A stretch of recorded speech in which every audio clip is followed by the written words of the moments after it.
This is lines 238 to 246, which is the beginning of Ovid's account of the story of Pygmalion in his Metamorphoses, at least where the Love and Transformation reader by Dr. Lafleur picks up the story.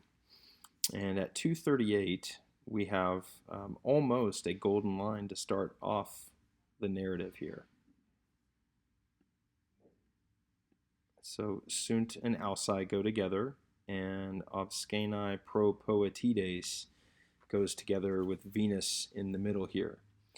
So, however, the obscene or foul daughters of Propoetus, Alcai sunt, they dared. So, audeo, audera, alcis. This verb is what's called a semi-deponent verb, which means that in the present, imperfect, and future, what's called the present system, it's a normal verb. So like audet would mean he dares, and audetur would mean he or she or it is dared. But in the perfect system, perfect, pluperfect, and future perfect, this is actually deponent. So alcai sunt means they dared, not they were dared. So the foul daughters of Propoetus, however, dared, and they dared to do something. We don't know what that is yet, but here's Venus. And so then we got esse and then negare. So they dared to deny that Venus was a goddess. So I'm putting numbers here because that's a little tricky. They dared to deny that Venus is the subject of esse, and then is, and then the goddess here is the predicate nominative of esse. So, pro quo, for this reason, their bodies, sua corpora, by the anger of the divine will, so by the anger of Venus, of the goddess,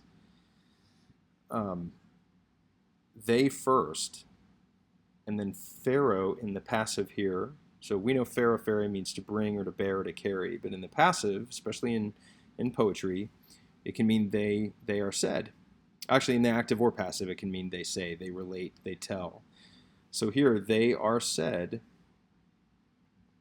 to have made common, and this is when we pick up sua corpora, their bodies, literally with their beauty.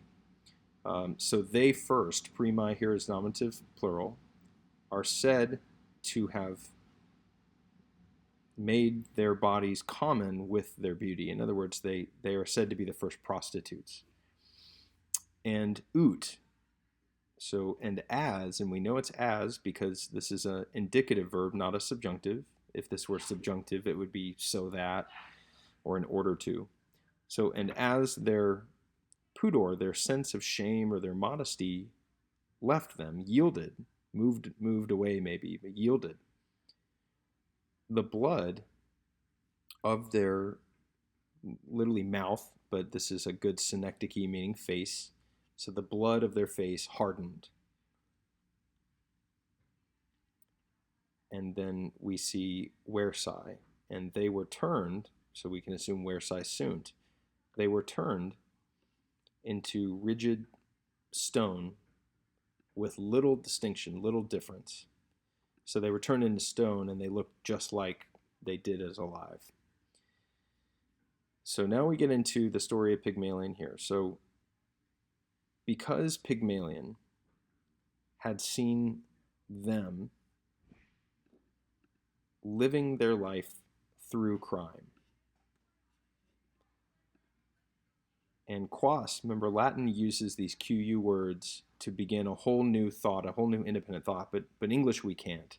So we can take this to mean and them.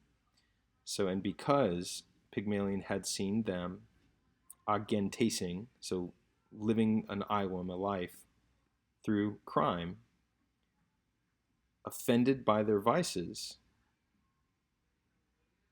quae plurima, very many of which, most of which, nature gave to the mind of a woman, a feminine mind, literally. Alone, as a bachelor, without a wife, he was living. And for a long time, he lacked or he was without a consort, a partner, literally of his bedroom or marriage bed, and probably for his marriage bed sounds better. So another couple things here. Kareo naturally just takes an ablative. So this is why we're saying lacking a partner. And then this is what we would call maybe an objective genitive, but of or for. So for his bed.